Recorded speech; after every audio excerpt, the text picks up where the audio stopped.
Olha, gente, aqui novamente, que prazer enorme, Cioeste Mulher.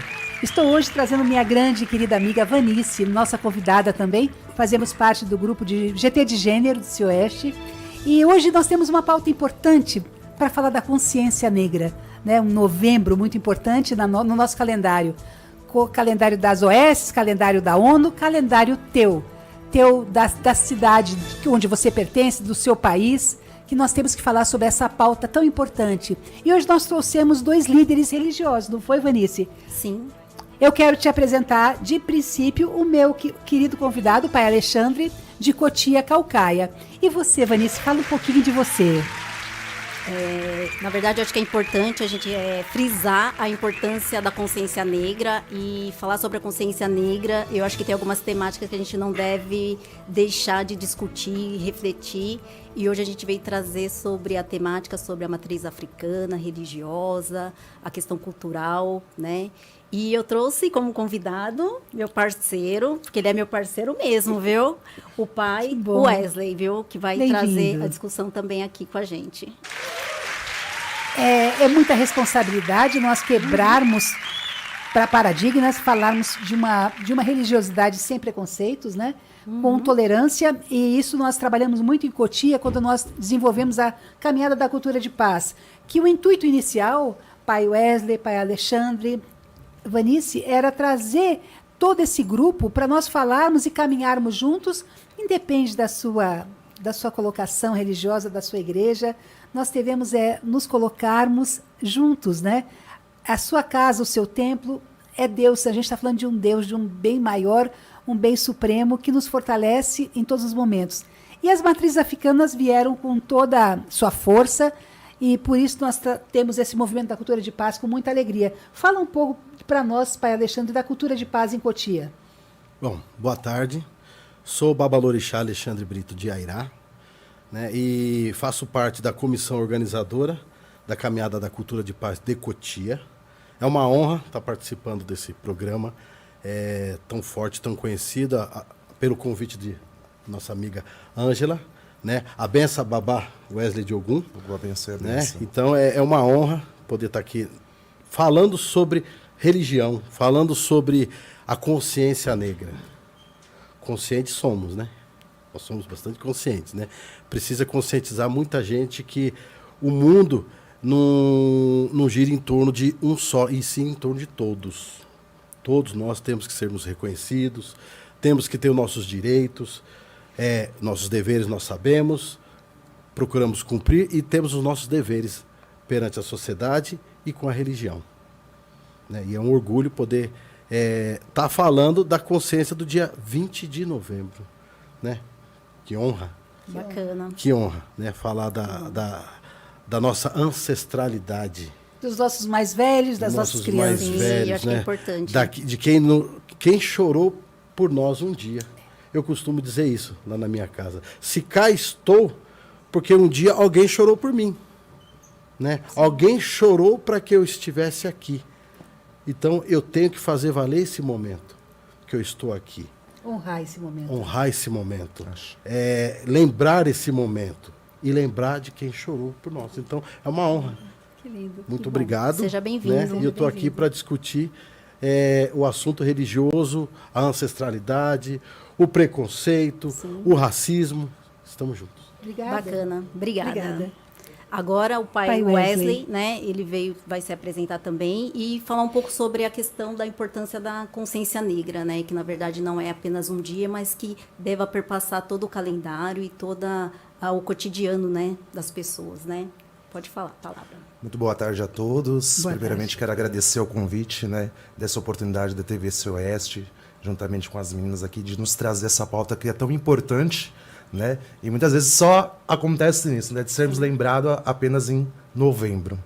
E quando a gente sabe que a nossa luta ela é diária, cotidiana, todos os dias. Sou Babá Wesley de Ogum, da cidade de Jandira, sou presidente do Instituto Cultural Afro-Brasileiro Ubuntu, também sou escritor, tenho um livro, né, da África para o Brasil, uma cultura não revelada, para poder falar um pouco sobre essa cultura que está impregnada dentro da nossa sociedade. E falar do mês da consciência negra é falar de um mês de reflexão, de refletirmos, né? Muitas vezes a gente só vê como comemoração. Eu falo que não é uma data que nós não temos o que comemorar. Nós temos o que refletir, né? Porque ainda vivemos em um Estado que se diz laico, mas que a laicidade não é realmente praticada. Ainda vivemos dentro de um Estado intolerante, preconceituoso e racista. Eu acho que você fala sobre a intolerância, né? Eu acho que, né, tanto o pai Wesley como o pai Alexandre pode estar falando um pouco sobre essa questão da intolerância, né? E como que isso perpassa o cotidiano, porque às vezes a gente pensa que a intolerância, né, ela está muito longe, né, do cotidiano, né? E vocês, eu acho que têm vivências importantes para dizer que a intolerância acontece de repente na vestimenta, né? Acontece quando vocês de repente falam um dialeto que é específico da religião. Eu acho que é importante vocês falarem um pouco sobre essa questão da intolerância, né? Eu acho que assim, a primeira intolerância começa quando começam a demonizar a nossa religião, né? A gente sabe que o Brasil ele foi colonizado, né, pelos cristãos, pela Igreja Católica, os jesuítas, etc. E isso foi tomando uma grande proporção. O candomblé, as religiões de matrizes africanas, elas vieram através dos navios negreiros. E na época, por que o negro poderia ser escravizado? Porque a Igreja Católica declarou que o negro não tinha alma. Ele era apenas uma coisa. Então, escravizar o negro não era pecado, porque não estava torturando o ser humano. Ele não tem alma, né? E aí, o negro ele traz a sua cultura, ele traz a sua religiosidade, ele traz a sua ancestralidade. E aquilo que era diferente do cristianismo, como a gente já sabe, é o quê? Heresia. Então, começou-se uma cultura de demonização da nossa religião, e é uma cultura que a gente tem que combater até hoje, né, pai? Muito, muito. Eu digo assim eu sofro na pele, né? O preconceito, o racismo, né? Eu sou de família cristã, né?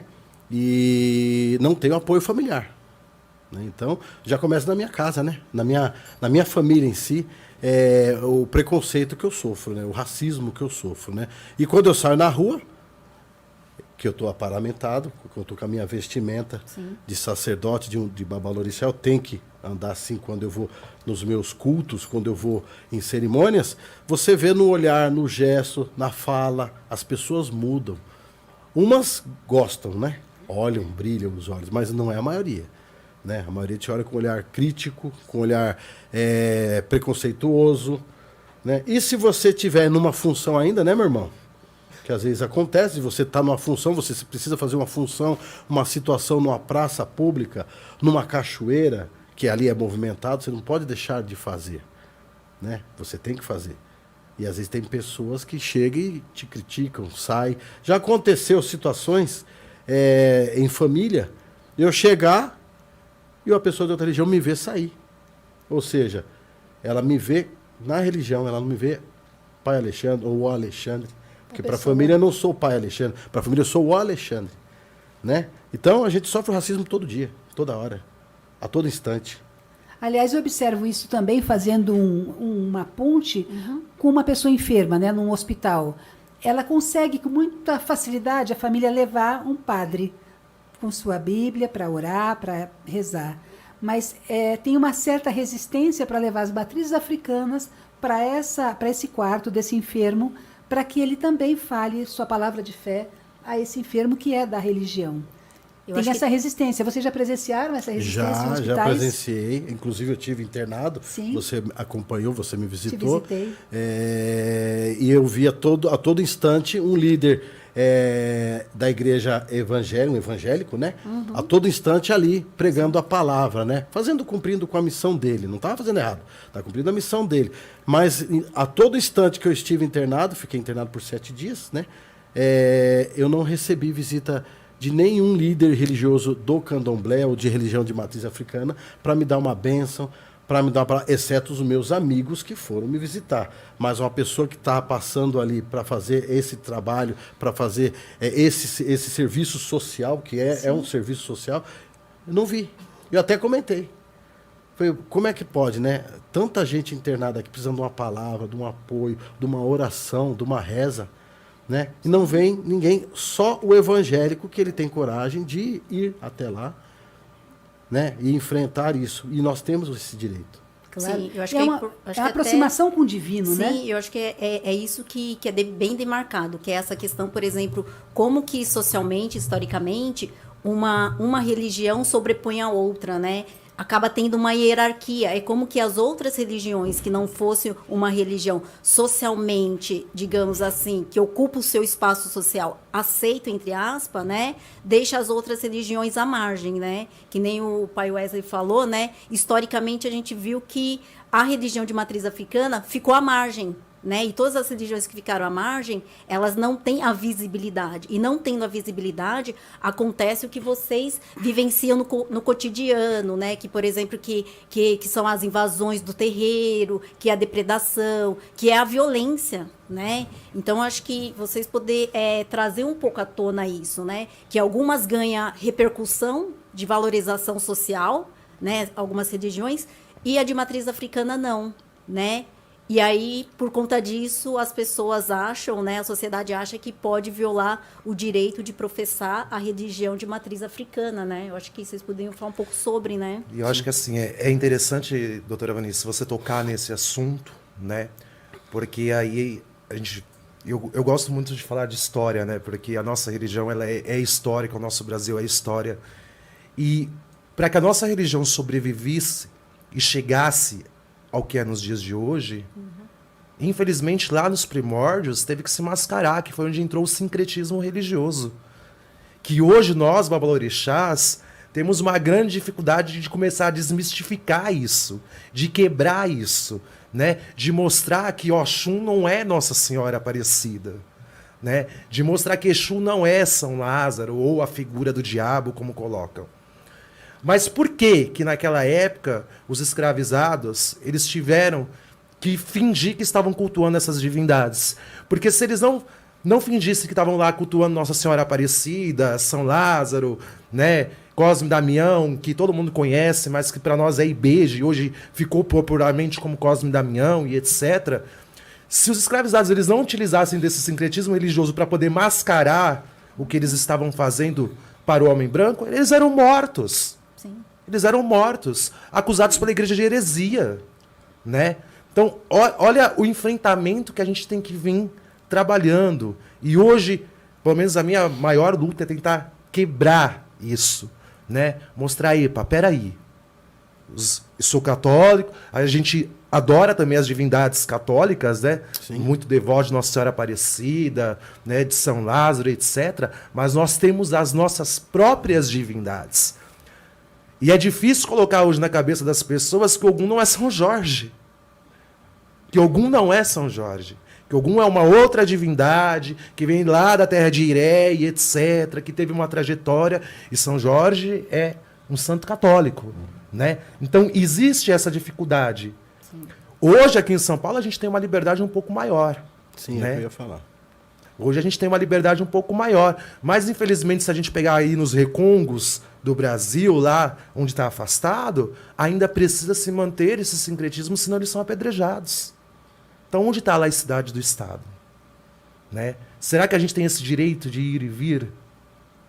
E esse enfrentamento que a gente passa? Como o pai falou, se eu saio com as minhas indumentárias, nossa, ou eu sou um alvo para todo mundo tirar foto, né, que é uma coisa de outro planeta, ou todo mundo olha com ressalva. Peraí, né?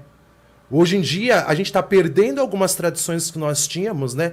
Por exemplo, Sabagi, que a gente ia lá, ia para a rua com os nossos balaios, com o Doburu é a pipoca, para quem não conhece, no tempo de agosto, para rezar para o Boloaê, o Molu, pedir ali a esmola, fazendo a troca. Hoje em dia, a gente tem medo de colocar nossos filhos. A gente tem medo de colocar os nossos filhos na rua. Sabe por quê? Porque é apedrejado. Hoje em dia, eu tenho medo de falar, meu filho, vai lá, pega o balaio, vai lá para a feira. Eu não sei se ele vai voltar bem, se ele vai voltar inteiro. Como que eu vou colocar uma vida de uma pessoa em risco, né, pai? É exatamente isso. Quantas violências pode passar por esse momento e a gente expor, né? Por sermos quem somos, por falar o que queremos falar, que é a liberdade que nos assiste. Tá me passando pela memória agora um grupo que nós tivemos em algum momento em Cotia. Aliás, quero saudar o meu prefeito Rogério Franco, que me permite ter esse tempo aqui com vocês. É uma grande alegria também. Sobre a boneca, a Bayomi. Eu queria que vocês falassem sobre a Bayomi. Vocês sabem sobre a Bayomi? Aquela Bayomi. boneca. Então, romanticamente, me agrada essa história.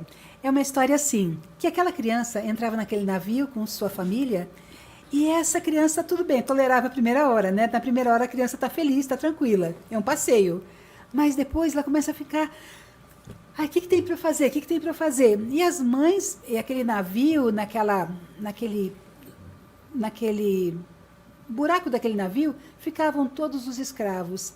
E essas mães muito preocupadas, como que estariam, porque eram guetos diferentes, eram aldeias diferentes, e podiam entrar em conflito. E as mães muito preocupadas. Ai, meu Deus, meu filho vai brigar com aquela, meu filho vai brigar com... Vai dar uma contenda aqui daqui a pouco. E aí, elas ficavam um pouco nervosas, preocupadas, e começaram a rasgar pedaços da sua saia, da sua roupa, e nervosamente elas ficavam torcendo, e davam um nozinho, meu Deus do céu, o que vai sair daqui? E de repente saía uma figura de uma boneca Bayomi, que ficou uma boneca para eles brincarem com essa boneca. Mas ela criou, é bem a mulher, né? A mulher é muito, desculpa aí, nós somos muito criativas.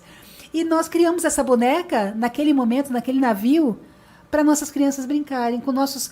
Mas ela não é feita de retalhos, não é nenhum aquele bonequinho que se espeta alguma coisa, não. Ela foi feita com os pedaços da minha roupa rasgada para acalmar e acalentar a brincadeira das nossas crianças naquele navio. É tão bonita essa história. Ela é real ou ela é fantasiosa? Ela é real, tem esse cunho cultural, como a senhora trouxe, mas nós também temos um cunho religioso, né? Quando a gente fala de Abayomi dentro das religiões de matriz africana, pelo menos dentro da minha religiosidade, dentro do candomblé de Quito, nós temos uma qualidade de Oyá, né? Oyá, para quem não sabe, ou Yansan popularmente dizendo, né? A senhora dos ventos, das tempestades, dos trovões, né? O empoderamento da mulher está em Oyá, então todas as mulheres deveriam conhecer a força de Oyá, porque ela é o empoderamento da mulher. Ou toda né? mulher tem Oyá com Toda mulher tem uma força de Oyá dentro dela. Muito bem, muito E bem. nós temos alguns itãs que são itãs. Itãs são histórias, né? Porque a nossa religião é de uma tradição oral. Né? Você não vai achar livros históricos como uma Bíblia, como um Alcorão, que vai contar desde o fundamento da nossa religião até os dias de hoje. Não. Tem que sentar para poder aprender. No candomblé, quem não sabe sentar para escutar, jamais vai conseguir evoluir. É o que eu sempre falo para os meus filhos. Você quer evoluir? Aprenda primeiro a ouvir. Né? E em um desses itãs, a gente tem um itã de Oyá, onde ela tinha os 9 filhos ali, né? E aí, dentro da religiosidade, não vou me estender muito, mas dentro da religiosidade a gente tem uma qualidade de Oyá que a gente faz a Abayomi e ela traz a Abayomi nas costas. Ela traz esse filho dentro das costas. Quem quiser depois procura, na internet já tem aí os itãs, porque senão eu vou me alongar bastante e eu acho que ainda tem muita coisa para a gente falar dentro do programa. Mas nós temos também a Abayomi dentro da religiosidade e tem uma importância muito grande dentro dessa qualidade de Yansan. E achei interessante, nós fizemos umas oficinas e nós tínhamos um kit igual para todas as pessoas, mas cada pessoa construiu uma Abayomi de uma forma tão pessoal e você conseguia ver o rosto, ver a expressão no corpo daquelas amarrações, uma coisa muito impressionante, muito bonita. Arte pura, fiquei encantada. Eu acho que é bacana, Ângela, quando a gente fala sobre essa questão que é de geração, né, da ancestralidade, né? Eu acho que uma coisa bonita que a gente pode falar, que é, tipo assim, a questão que também é cultural, que é a questão da alimentação, né? Eu acho que tanto o pai Wesley como o pai Alexandre pode falar um pouco isso, porque é uma coisa ancestral, né? Não é que nem hoje. Hoje a gente liga no YouTube, a gente vai lá e pega a receita e vai lá e faz. Mas eu acho que um ponto importante da religião de matriz africana é essa coisa do preparo. O preparar o alimento tem um significado importante, né? E a influência nos dias de Sabe? hoje. A gente, de repente, está fazendo comida de santo em casa e a gente não sabe, né? Conta um pouco sobre isso. É muito gostoso. Fala aí. Nosso chefe. É muito bom falar de culinária dentro do candomblé. Então, vamos falar de Exu, Sim. né? A boca que tudo come. A boca que tudo come. Exatamente. Exu é o senhor do universo, né? Eu digo assim, eu costumo falar que ninguém esconde nada de Exu, porque Exu está em tudo para Porque tem nós. uma impressão, sempre que se fala Exu, está ligado a uma coisa que não seja do bem. Por quê? Criaram-se essa imagem, né? Os católicos, os evangélicos demonizaram o Exu no candomblé sem conhecer quem é Exu. Exu é o senhor da ordem, para mim, para a nossa religião. É o orixá que a boca que come tudo, ou que tudo come. Certo? Na nossa casa, tem uma ancestralidade, um respeito do mais velho para o mais novo. Né? Famílias antigas ainda tem esse costume, né? Come primeiro o mais velho, ou tira-se primeiro o mais velho. O melhor pedaço é para o mais velho. Isso. Na nossa casa, primeiro come Exu. As melhores oferendas vai primeiro para Exu. Os outros orixás, acompanhando do enredo, comem muito bem também, mas primeiro é Exu. A boca que tudo come vai saudar, vai cuidar, vai proteger. Nós precisamos ter saúde, saúde na fala, na visão, na forma de pensar, de sentir, No ouvido? no ouvido. Temos que às vezes a gente interpreta mal, né? Ouve mal, fala mal, escuta mal, vê mal. E o Exu está ali para isso, para organizar. E o alimento dele, às vezes as pessoas começam com a farinha de mandioca, né, meu irmão? A farinha de mandioca, que demora quase 1 ano para ficar a ponto a mandioca, para se colher, para se moer, para se apurar, para se fazer a farinha, para se saudar a terra. Exu está em cima da terra.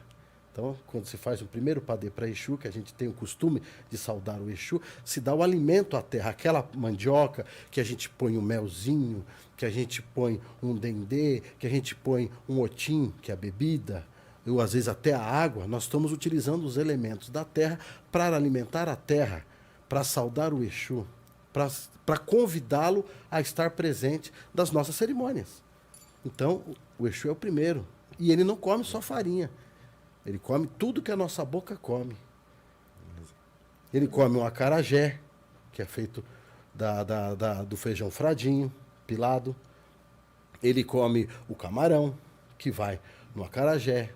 Ele come o amalá, ele come o caruru. Ele come o inhame. Tudo que a sua boca come, Exu come. Então a nossa culinária é muito grande, é gostosa, é saborosa, é prazeroso cozinhar, preparar comida para o orixá, para o vodunce, para o inquice. É muito bom, porque você é como se você convidasse pessoas para participar, para fazer uma festa na sua casa, e ali você vai preparar o seu melhor prato, aquilo que você sabe fazer de melhor. No candomblé não é diferente. Nós sabemos fazer de melhor o prato dos nossos orixás. Posso só fazer um adendo, Babá? Sim, claro, aproveitando que o deve. senhor está falando de Exu, e trazer uma curiosidade até para poder começar a desmistificar algumas coisas, para você que está em casa, que não conhece, e quebrar um pouco do preconceito. Quando o Babá fala sobre o Ipadê, né, que é o ritual que se faz para Exu, onde a gente prepara ali a farinha de mandioca com dendê, alguns outros elementos, dependendo do ritual que vai se realizar e dependendo da tradição de casa para casa, vale ressaltar uma questão cultural muito histórica, né? Quando se tinha essas oferendas que se encontravam nas encruzilhadas, né? E aí vale ressaltar isso. Por que começou as oferendas na encruzilhada? E aí se entregava ali o padê de Exu, que é essa força, porque Exu é o mensageiro junto com 1 litro de cachaça, mas não era para fazer uma macumba, uma feitiçaria, um mal. Não, aquilo ali servia de alimentação para o escravizado que tinha fugido da senzala, e então ele parava naquelas encruzilhadas, comia aquele padê e tomava a cachaça para ter força para poder continuar a sua fuga. Né? Então, essa oferenda que ela colocada na encruzilhada, o intuito dela era simplesmente esse, né? Para que desse força para que o negro continuasse a sua fuga pela sua liberdade. E ali estava o primeiro, que era Exu, que é o mensageiro. E Grande já ouvi guardião. também. Grande guardião. Eu ouvi também que esse álcool servia para higienizar os ferimentos. Né? Sim. A Esses cachaça, pés né? machucados. A cachaça é Dos pés anti-inflamatório, né? machucados, Isso. Não era para deixar Exu bêbado, era para socorrer um ser E humano. nem para fazer bacana. maldade para Né? ninguém. Ao contrário do que acham, né? Sim. Outro dia eu estava fazendo um ritual, né? Na beira da água. E essa beira da água tem uma estrada que passa muitos carros. Eu não me intimido. Não tenho medo, não tenho vergonha, não estou roubando. Pedi licença, Exu, estou fazendo o meu trabalho, pronto, acabou. Né? Passou um cara e gritou, macumbeiro, bem ele soubesse a macumba boa que eu estou fazendo aqui, curando um filho. Né? Sim. Você é um doutor honoris causa, também sou. Sim. Nós temos conhecimento de folha, nós temos conhecimento de cura, nós resgatamos pessoas. Muitas tem das vezes, medicina, né? muitas vezes aparece pessoa na sua porta, como aparece na minha, pessoas caridade. com problema de família, Sim. com problema de trabalho, com problema de saúde. E eu tenho para mim que eu sou um doutor em curar. Sim. Às vezes você não tem nada a dar à pessoa, mas você tem a palavra. Sim. Exu está ali naquela palavra. O ofó, né? O ofó. O ofó. Acho que é Eu costumo importante. falar isso mesmo, sabia, Vanice? Eu falo que quem procura ou a saúde ou procura um líder religioso é tão delicado e é uma pessoa tão fragilizada naquele momento. Doutor, estou sentindo uma dor aqui, eu não sei o que, que é. Mas ela até fala baixinho, porque ela não consegue falar de tanta dor. E ela também vai correndo ao líder religioso e fala, por favor, me ajuda, tenho uma dor aqui, eu não sei o que eu faço. Então, essa pessoa é tão importante, tão delicada, tão vulnerável também naquele momento. E que bom que ela tem uma pessoa de fé, de palavra, de amor, de Deus, de um orixá para falar, para acalentar e para acalmar aquele coração. Sim. Porque dá uma ânsia naquele momento. Então, que bom termos pessoas sérias, confiáveis, pessoas fortes, para nos dar essa coragem de avançar e saber, a gente vai vencer, a gente vai superar. Não é? E você sabe o que é o mais engraçado? As pessoas são intolerantes, é o macumbeiro, que não sei o que, etc. E aí, como nós estávamos falando da culinária, né? E aí Babá falou só um pedaço que foi só de Exu. Mas, gente, a culinária do candomblé, ela está presente na mesa do brasileiro Toda hora. toda hora. Meu amigo, minha amiga, sabe aquele acarajé que você come? Aquilo lá é comida tradicional dentro de candomblé. A gente começa fazendo o acará. O acará é o quê? É o bolinho. É a bola de fogo, né? Aonde você coloca o feijão fradinho de molho.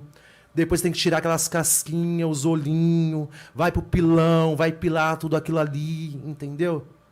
A farinha de milho, o acaçá, a canjica, o frango com quiabo, o caruru, a feijoada. A pipoca. A pipoca, Daburu, né? daburu, né? Tudo isso que está na mesa do brasileiro é comida de terreiro. É comida de terreiro. Eu acho que é por isso que é importante a gente se apropriar historicamente, para que a gente não tenha preconceito e que a gente consiga, por exemplo, respeitar todas as religiões, né? Porque não tem como não dizer que a questão da religião matriz africana está no nosso cotidiano. Exatamente. Né? Você falou uma coisa muito importante, que é, por exemplo, como que, com o tempo, a religião de matriz africana, para ela sobreviver e resistir, ela precisou praticamente se embranquecer. Sim. Né? Então, isso são coisas importantes para a gente refletir no mês de novembro e durante o ano inteiro, né? Eu acho que é importante, né? Hoje, o Babá está aqui de prova, nós somos militantes da causa e o nosso trabalho hoje é desembranquecer a nossa religião. Hoje a gente está no processo reverso, né? Sim. De falar para o nosso filho, não, mas senta aqui, a nossa cultura é essa, nossa tradição é essa, isso existe por conta disso. Porque realmente veio uma cultura de embranquecimento para sobreviver. Sim. Para sobreviver. E hoje nós temos esse trabalho de resgatar realmente a nossa ancestralidade, de resgatar a nossa cultura. E não é fácil. E eu acho que uma coisa muito bonita da religião de matriz africana é o quanto ela historicamente foi acolhedora para aqueles segmentos, para aqueles grupos que estavam vulneráveis e estavam excluídos socialmente, né? Eu acho que se vocês puderem falar um pouco sobre isso, né? O quanto que a religião, porque foi essas religiões que no meio de crise, no meio da ditadura, no meio do caos, foi essa religião que praticamente abraçou os grupos e as pessoas que estavam vulneráveis, né? Em momentos históricos importantes, né? Sim, sim. Quando você... Só uma parte, quando papai Wesley falou assim, não é só novembro, não é só outubro, Sim. né? Nós acabamos de passar novembro com um novembro câncer de mama. Outubro. Então, Outubro. Ao contrário. Perdão, outubro com câncer de mama. Então, a gente catalogou assim, cada mês só se fala sobre isso. E não é bem isso, né? São 365 dias para falar sobre tudo. Todos os dias são de todos, de tudo, Exato. todos os assuntos. É muito importante focar muito isso, A né? militância diária. Sim. É diária. Eu acho que é importante, assim, lembrar para pontuar nessa agenda que temos que falar do câncer de mama, sim, será que eu fiz a minha mamografia? Será que não? Ok. Mas não é só essa época. Por exemplo, agosto dourado, que é da amamentação. É muito importante. A amamentação são todos os dias, né? Quando você tem um filho, se você puder amamentar, que ótimo. Mas não é só o agosto dourado. São Sim. todos os dias. Então, existe esse calendário, né? Que foi feito assim para a gente ter uma pontuação. Mas são todos os dias mesmo, é isso mesmo. Na verdade, eu acho que esse calendário ele deveria servir, por exemplo, chegou o dia 20 de novembro. Vamos sentar e vamos fazer um balancete do que nós avançamos e do que ainda precisamos avançar. Né? Vamos fazer um cronograma do que nós vamos trabalhar daqui para frente. E colocar como meta para que no próximo dia 20 de novembro a gente analise o que deu certo e o que não deu. O que avançamos ou não avançamos. Por isso que eu não gosto de comemorar dia 20 de novembro. Eu gosto de conscientizar e refletir sobre 20 de novembro. Né? Porque muitas vezes a gente só vê aquela questão cultural, né? É a capoeira, é o batuque, é o samba de cabula, é o samba de roda e etc. E a gente esquece que ainda tem terreiro sendo apedrejado. Os terreiros estão em luta diária. Ainda. Você sabe o que está acontecendo? O pai está aqui, ele está de prova, ele vai poder dizer isso. Nós estamos num processo onde os terreiros estão saindo das cidades e voltando Para os matos. para os matos. É. Eu moro num lugar que é mato, né? Assim, é periférico, mas não tão fechado. E o meu ilê, a minha casa, a minha ibé, é dentro de uma chácara muito grande. A Ângela conhece. Eu sofro preconceito. Eu não incomodo vizinho nenhum. Eu não passo de horário. Eu respeito o silêncio, o horário do silêncio. Mas mesmo assim eu sofro preconceito. Quando meu terreiro não está tocando, eu tenho um vizinho religioso que ele toca música alta o dia inteiro. Para quê? Para confrontar. Achando ele que ele está me prejudicando. Ele não está me prejudicando, está prejudicando a ele e os vizinhos próximos a ele. Então, é o que o Baba Wesley está falando. Os terreiros estão saindo dos grandes centros. Né? Eu estou na região de Calcaia do Alto. O que tem de terreiro que abriu lá dentro do mato Tá se para ter refugiando. sossego. Para Voltamos parar de ser quilombos, perseguido. né? Estamos voltando aos quilombos. Voltamos a ser quilombos. Porque estão procurando sossego para parar de ser perseguido. Curioso. Eu acho que é importante a gente ver a gravidade, né? Não dá para a gente fechar os olhos para esse cenário de dizer, por exemplo, que os terreiros agora estão indo para o mato. Não dá para a gente fechar os olhos, né? Eu acho que a gente precisa até pensar em políticas públicas. A gente está falando que a gente está falando de um Estado laico, aonde que estão, por exemplo, as religiões de matriz africana? Quando a gente pensar em política pública, a gente também tem que pensar no terreiro. Porque a gente consegue pensar em mapear as igrejas, em mapear outras, digamos assim, denominação religiosa, mas a gente, por exemplo, faz aquilo que a gente falou logo no começo. A gente marginaliza algumas religiões, e a religião de matriz africana é a que está à margem. E aí a gente precisa mapear. E aí a gente está mapeando para entender aonde que está essa população, aonde que estão os filhos excluídos, porque é nesse terreiro que estão os excluídos. Os grupos excluídos estão lá. Os negros, o grupo LGBTQIA+, são nesse coletivo do terreiro é que está essa população. E aí praticamente fica invisibilizado, porque a gente não mapeia, né? Mas fala-se muito, são minorias. Mas se você juntar todas essas minorias, sim. somos uma maioria. Sim. E a gente tem que tomar posse dessa quantidade de pessoas que Sim. somos. Mas sabe o que Representar acontece? todos eles. Sabe o que Sim. acontece? Na verdade, isso também quero chamar a atenção dos meus irmãos babalorixás e alorixás que estão assistindo esse programa. Prestem muito bem atenção nessa fala. Nós precisamos começar a mostrar que as nossas ibés, nossos ilês, não é apenas um espaço de culto. Porque quem adentra dentro de uma casa de candomblé, dentro de um terreiro de matriz africana, vai ver que é um espaço cultural, que é um espaço educacional, que é um espaço histórico, que é um espaço filantrófico. Gente, candomblé é a única religião que você vai e vai sair de barriga cheia. Verdade. É muito É a informação. única religião que você vai sair de barriga Você cheia. tem certeza que ali tem alimento de graça. Entendeu? É a religião que você vai aprender a tirar o couro de um cabrito, a secar aquele couro e transformar aquele couro num instrumento musical que é trocar a pele do atabaque. É a religião que você vai aprender a fazer uma goma. É a religião que você vai aprender a passar, lavar e cozinhar. É a religião que você vai ter que assentar e aprender uma outra língua de...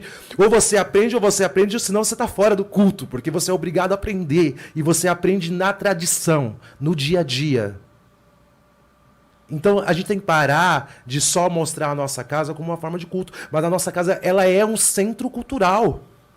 Tem casas aí que vai pegar, que tem lá coisas históricas de ancestralidade, assentamentos ibás de 1900 e bolinha, que estão lá dentro daquela casa, desde a primeira geração que fundou aquela casa, que é algo histórico, é patrimônio histórico, né? Então, os centros de candomblé, os terreiros de candomblé, eles vão além de religiosidade. Sim.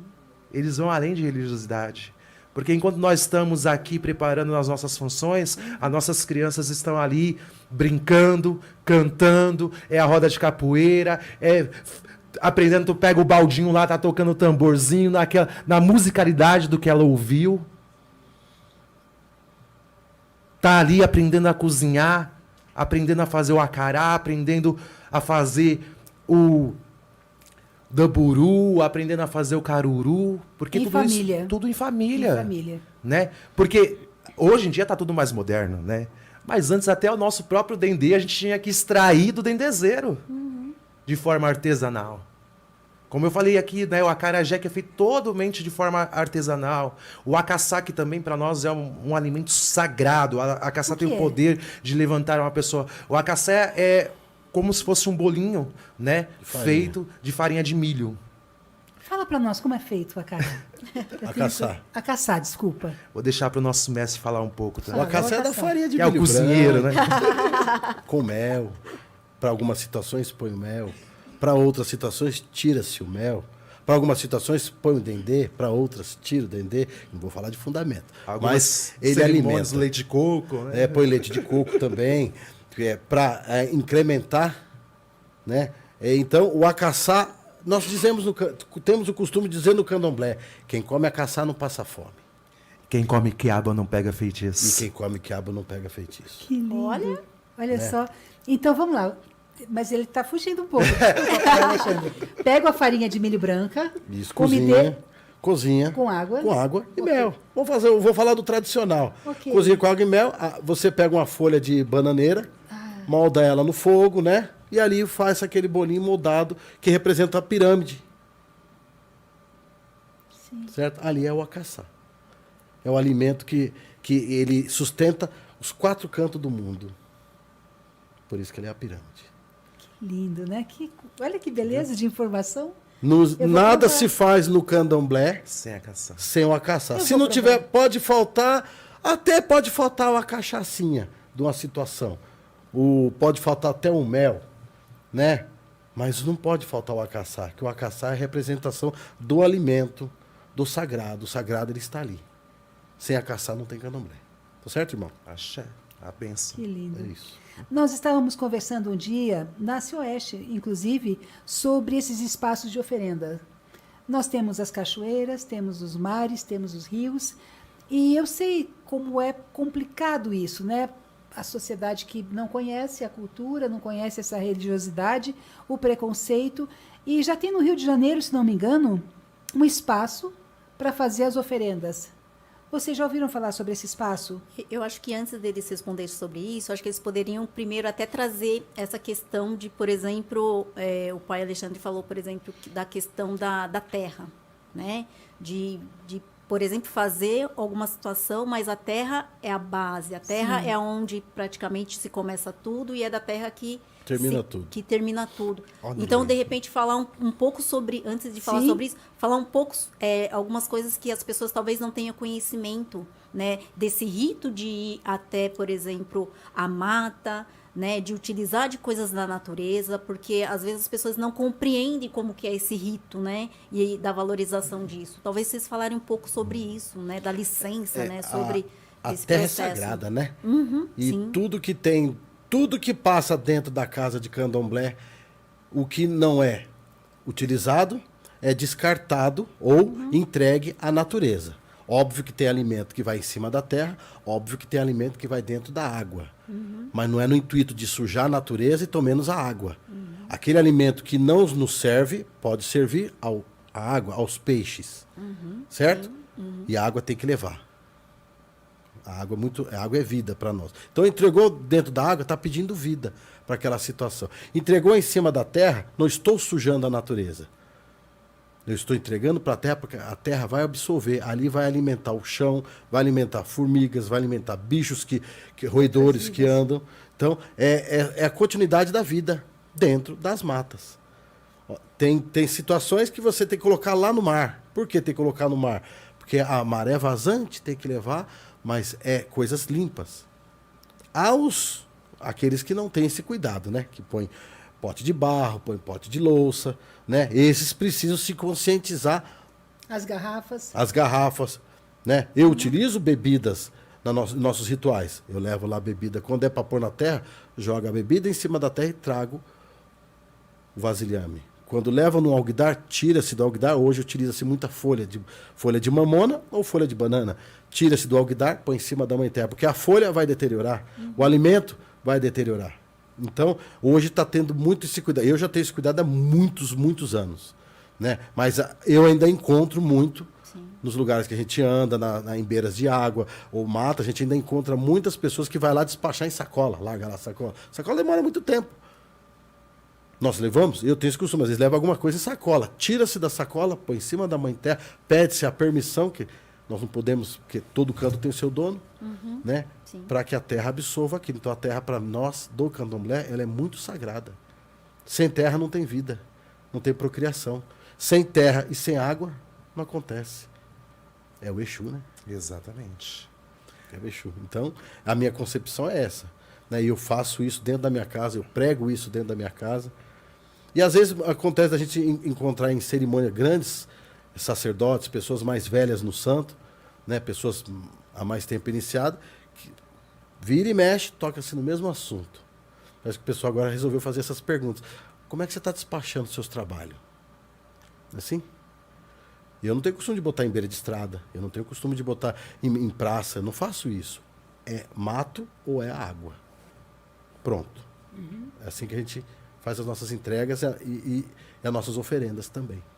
Até porque a nossa religião é uma religião que ela gira em torno do ecossistema, né?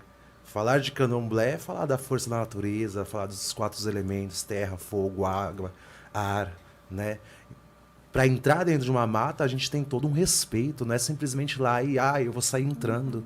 Né? Você tem que parar, você tem que oferendar, você tem que salvar aquela divindade dali, daquele campo de força energético. Né? Para você chegar até uma cachoeira, você tem que saudar aquela divindade. Então existe um respeito. O candomblessista que não respeita a natureza não é candomblessista, gente. Não é. Não é. Porque tudo do nosso ritual é tirado da Mãe Terra. Tudo.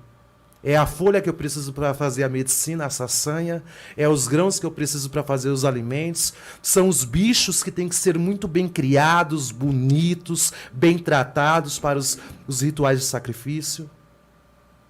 Então tudo tem que ser feito com muita seriedade e com muito respeito, acima de tudo.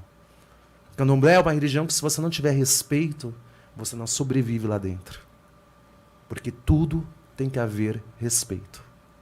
O Iaô, quando ele nasce, né?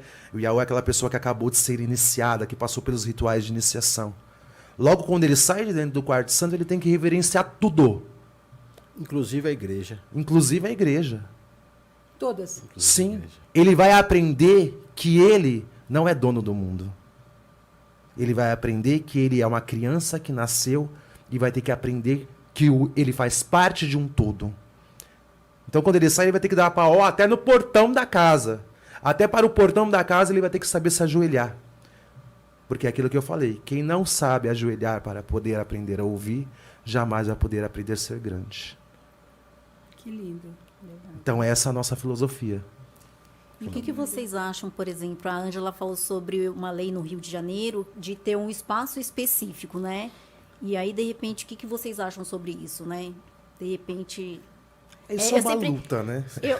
Eu não tenho conhecimento, mas eu queria problematizar, né? Eu fui numa conferência um tempo atrás, né? Uma conferência regional. E aí tinham os filhos, né? E as filhas lá, né?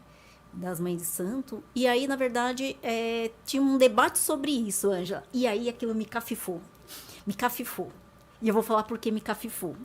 Eu falei assim... Então, a gente tem que tomar muito cuidado, e aí vocês podem contribuir, que, assim, da questão da institucionalização. Eu tenho muito medo da questão da institucionalização, de que agora, né, vocês do terreiro, vocês podem só, né, fazer ali, ó, ali. Ali é o momento que você só pode fazer ali.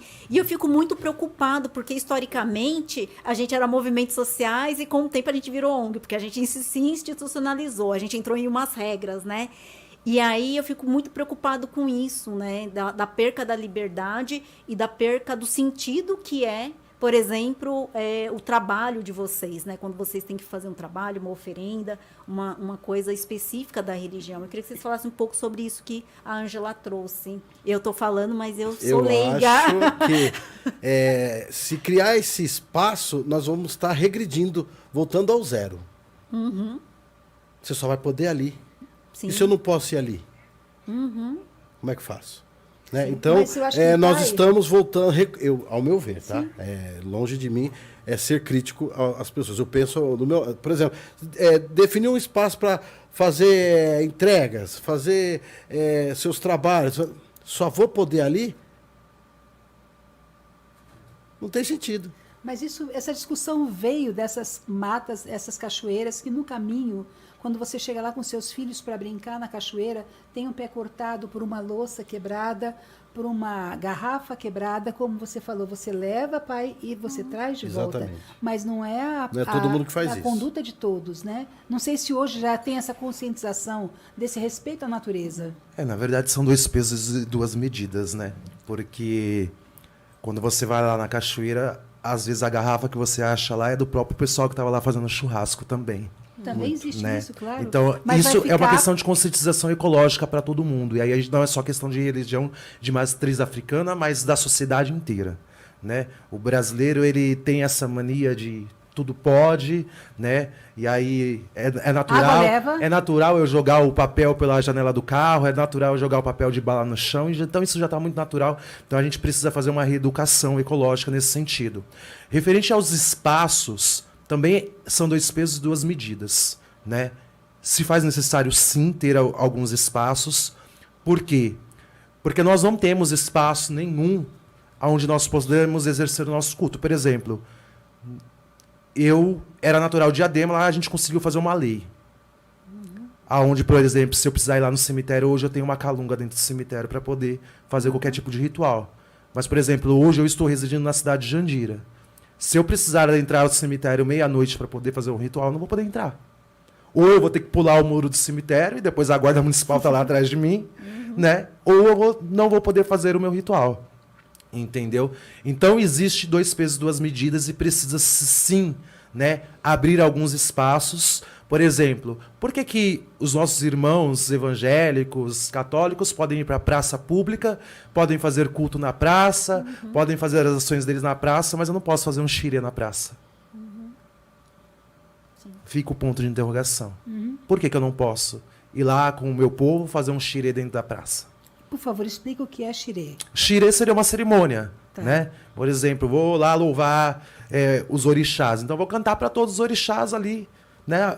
A mesma cerimônia que eu faria dentro do meu barracão, né? Eu faria lá na praça pública. Na minha cidade mesmo, eu tive uma grande problemática durante muito tempo. Nós temos um teatro na cidade onde o teatro estava virando um palco de igrejas evangélicas. Porque todas as igrejas iam para lá fazer vigília dentro do teatro. Mas você já teve um impedimento? Espaço público. Você já teve impedimento de não usar aquela praça para essa ação? Você já teve esse impedimento? É uma grande dificuldade. É uma grande dificuldade, né?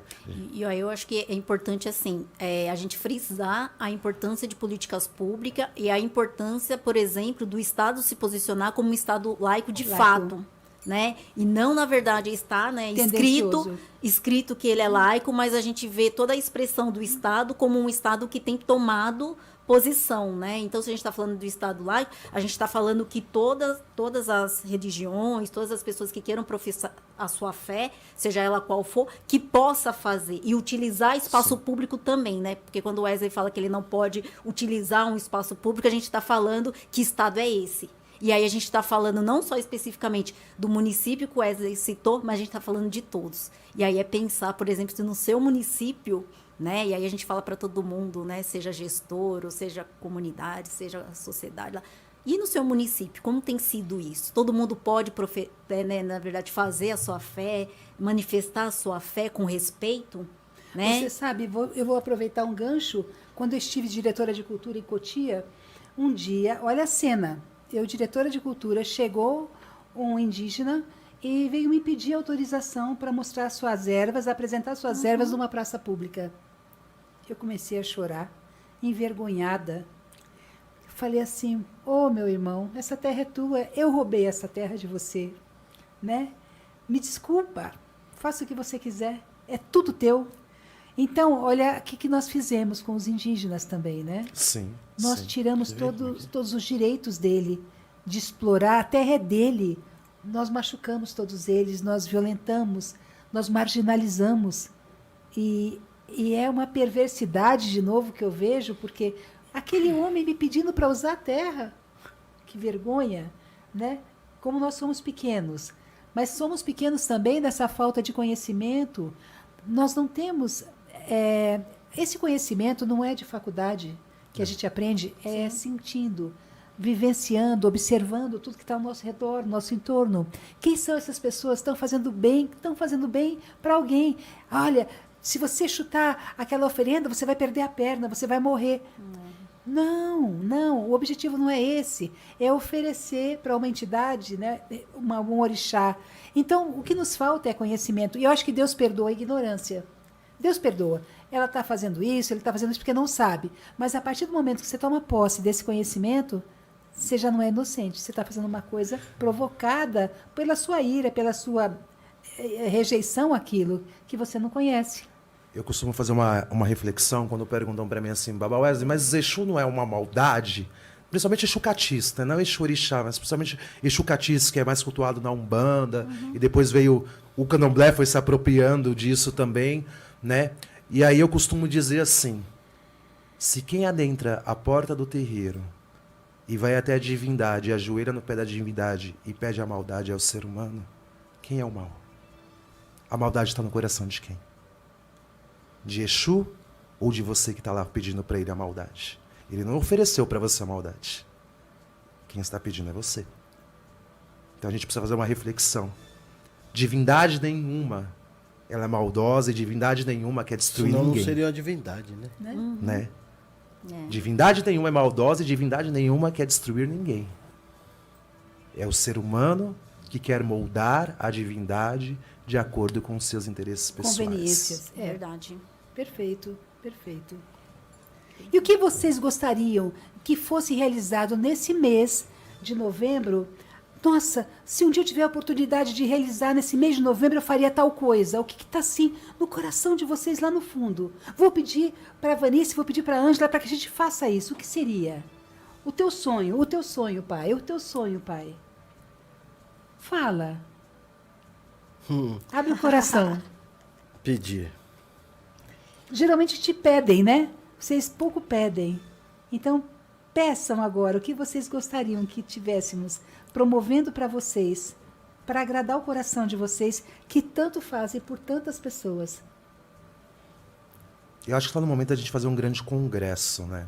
Para poder discutir algumas coisas. Unir as religiões. Unir as religiões. Fazer um Eu congresso pediria pra unir as interreligioso. Interreligioso. Né? Porque geralmente a gente segmenta, né? Então, tem lá o Congresso da Igreja Católica, o Congresso dos Evangélicos, agora nós temos lá o COMPIR, né, que está junto aí com as religiões de matrizes africanas, mas a gente não ouve falar de um congresso interreligioso, para que eu possa conhecer a sua realidade, para que você conheça a minha realidade, para que a gente consiga perceber que, na verdade, somos todos iguais e a gente começa a se respeitar, se entender, se conversar. E eu acho que é isso que falta, sentarmos todos na mesma mesa, né? E entender o porquê que você tem preconceito comigo, por que eu tenho preconceito com você. Que você possa entender a minha vivência e eu possa entender a sua.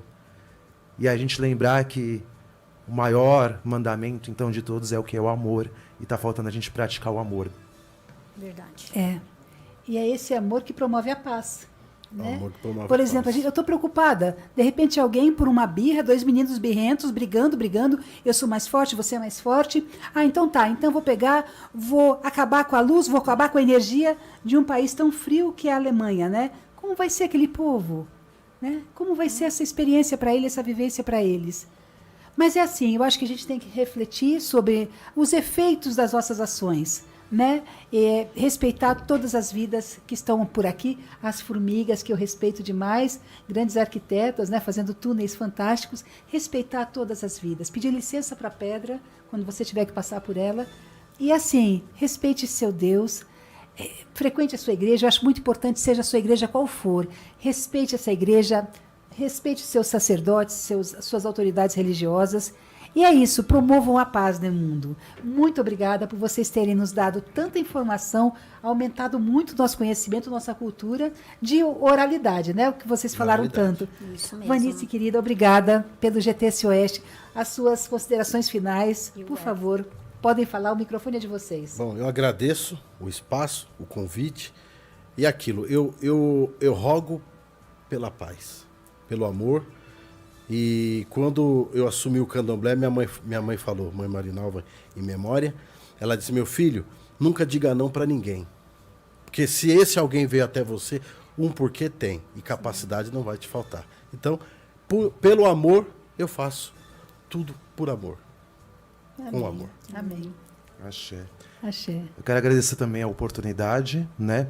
Já aproveitar e fazer um grande convite. No dia 19, estaremos lá na cidade de Jandira, no centro de Jandira, ali na praça, promovendo o evento, né? Em memória da consciência negra.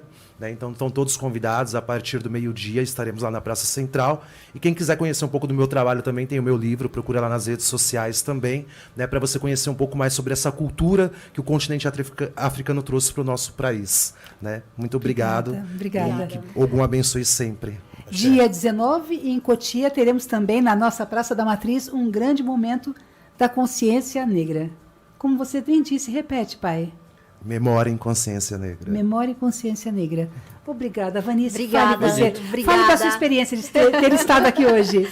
Ai, foi muito bom. Gostou? Nossa, foi. E eu acho que eu registro que foi um momento importante, um momento ímpar, por estar para o pai Alexandre, o pai Wesley, porque eu acho que são nesses momentos que a gente faz a diferença. É verdade. Né? E eu acho que é com a troca. Isso Né? E a mesmo. troca a gente só faz com a vivência dos dois pais aqui presentes. Quanta Tá? riqueza. Axé. Então vamos fazer uma saudação? Axé. Axé. Axé. Axé. Axé. Axé.